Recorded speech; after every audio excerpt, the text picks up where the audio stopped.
بسم اللہ الرحمن الرحیم۔ السلام علیکم، آپ دیکھ رہے ہیں الف نیوز اور میں ہوں آپ کے ساتھ ماجد علی۔ شامل کرتے ہیں پاکستان اور دنیا بھر سے breaking news head lines.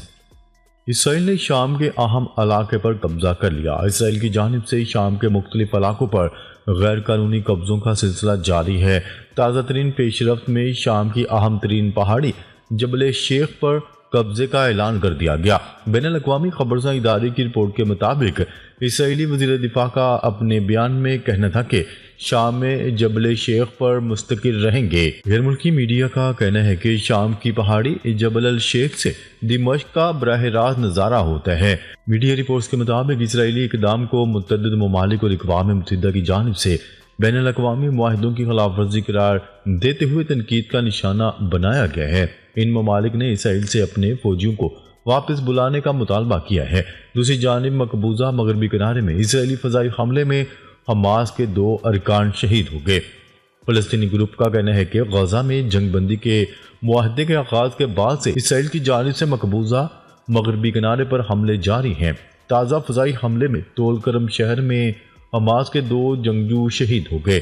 Gaza کی پٹی پر کنٹرول کرنے والی حماس کا کہنا ہے کہ پیر کو شہید ہونے والے 2 افراد ان کے مسلح ونگ کے رکن تھے۔ اسرائیلی فوج کا کہنا ہے کہ اس نے ایک شخص کو نشانہ بنایا جس نے طول کرم میں حماس کے رہنما کے طور پر خدمات انجام دیں، جس کے بارے میں کہا گیا ہے کہ حماس کے ایک اور رکن کے علاوہ اسرائیلیوں پر متعدد حملوں میں ملوث تھا۔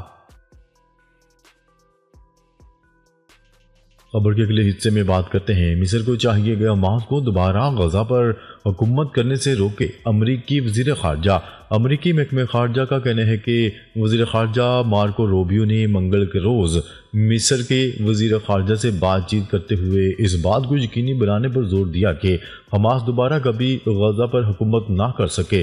صدر ڈونلڈ ٹرمپ نے مصر اور اردن کو مزید فلسطینیوں کو اپنے ملک لے جانے کی پیشکش کی تھی، جس کے بعد دونوں وزراء خارجہ کی فون کال پر بات چیت ہوئی۔ ڈونلڈ ٹرمپ نے ہفتے کے روز غزہ کو مکمل خالی کرنے کا ایک منصوبہ پیش کیا تھا۔ یہ تجویز فلسطینیوں کے اس درینہ خوف کی بازگشت ہے کہ انہیں مستقلاً اپنے گھر بار چھوڑنا پڑیں گے۔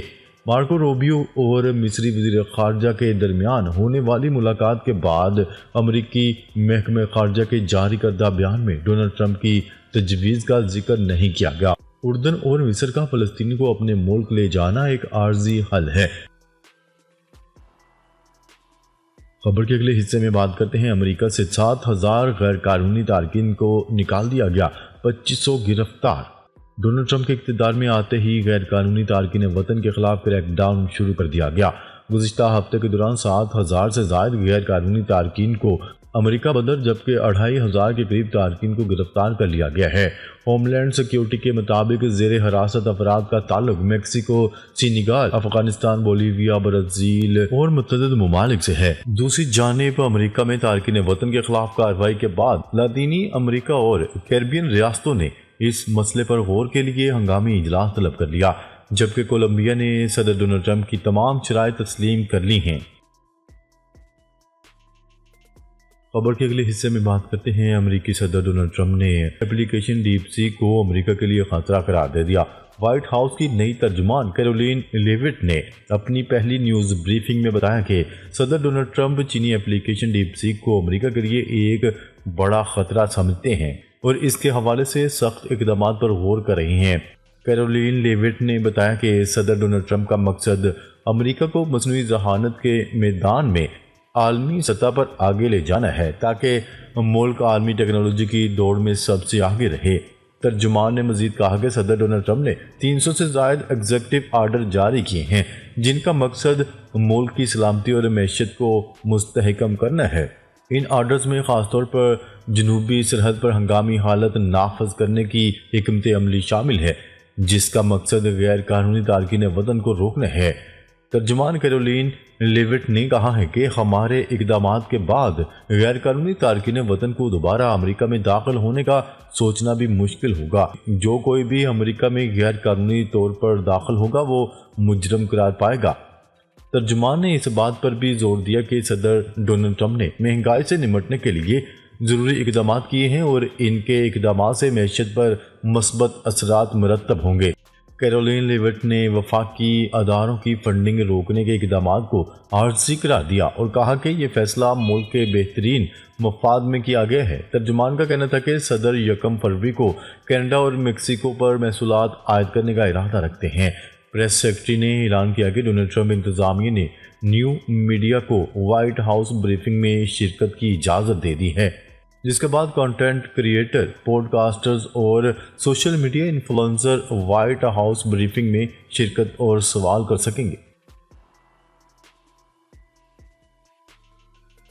خبر کے اگلے حصے میں بات کرتے ہیں بنگلہ دیش شیخ حسینہ کے بعد بننے والی حکومت پر نوجوانوں کی رائے کے حیران کن نتائج سامنے آنے لگے۔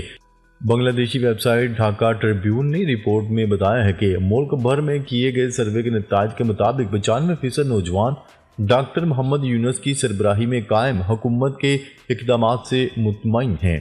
رپورٹ میں بتایا گیا ہے کہ بنگلہ دیش یوتھ لیڈرشپ سینٹر نے سروے کیا، جس میں 41.4% افراد نے براہ راست اور 50.9% افراد نے آن لائن حصہ لیا اور عبوری حکومت کے اقدامات کی حمایت کی۔